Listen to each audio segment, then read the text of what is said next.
I saw a seller's Amazon account get completely shut down as they were going to launch their second product. They were just blindsided. They had no clue it was coming. And it's an issue you probably never seen. So I want to go through that case study here pretty quickly. So what happened is they ordered their first product. They picked something dumb. I saw what it was.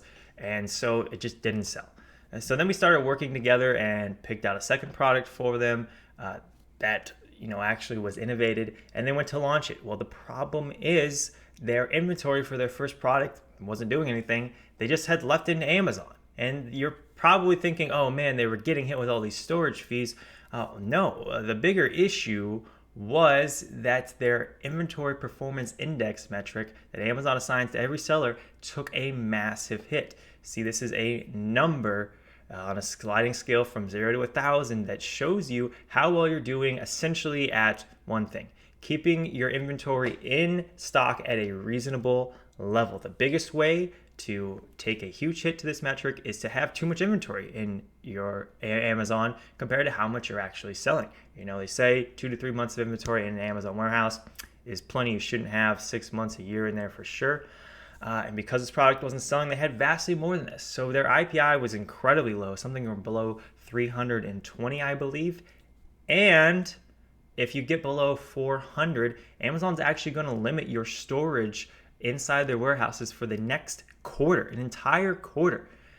And so they went to launch a new product and couldn't send in inventory. They just couldn't.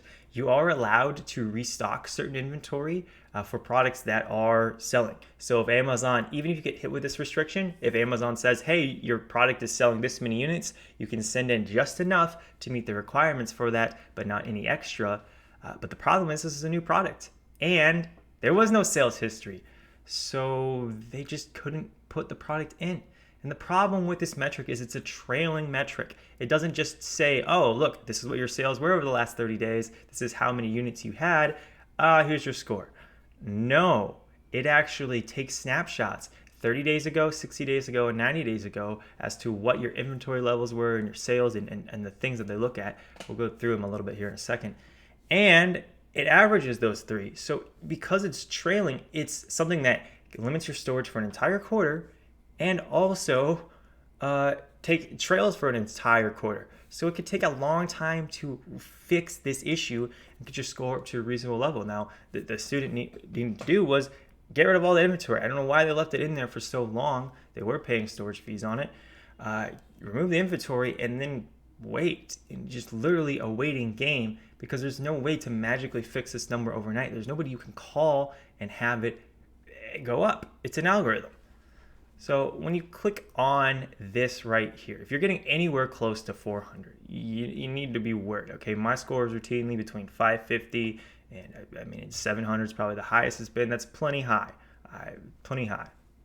But if you click on it, you can actually come in here and take a look at all of the calculating factors that go into it. There are 4 of them: excess inventory, sell-through, stranded inventory, and in-stock performance. And it's actually a rating scale of how well you're doing compared to other sellers. So it's impossible to find an exact quantity that is this level because it's relative.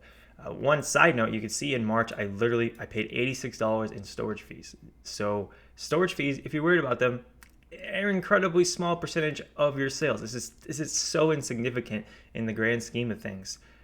You shouldn't really be worried about storage fees unless your inventory is sitting in Amazon's warehouse for more than a year. So with that being said, you can actually come in here and break down and see the trailing, because again, this is a trailing number. So you can see the historical data for it, if those inventory units I want to remove, I could never remove. I'd have to pay this much storage fees in, I don't know, probably the next year. It's a long trailing number. And you can see all of this. It's a lot more data than we need to go into, but there's 2 things you need to remember.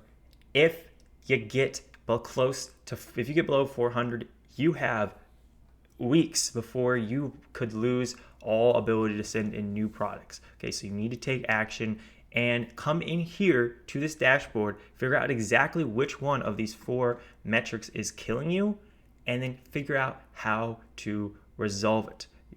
They'll explain to you how everything is calculated here, as well as it might take some Googling because it's not perfect. but do not let this happen to you. It's rare, but again, it killed this entire person's business for months.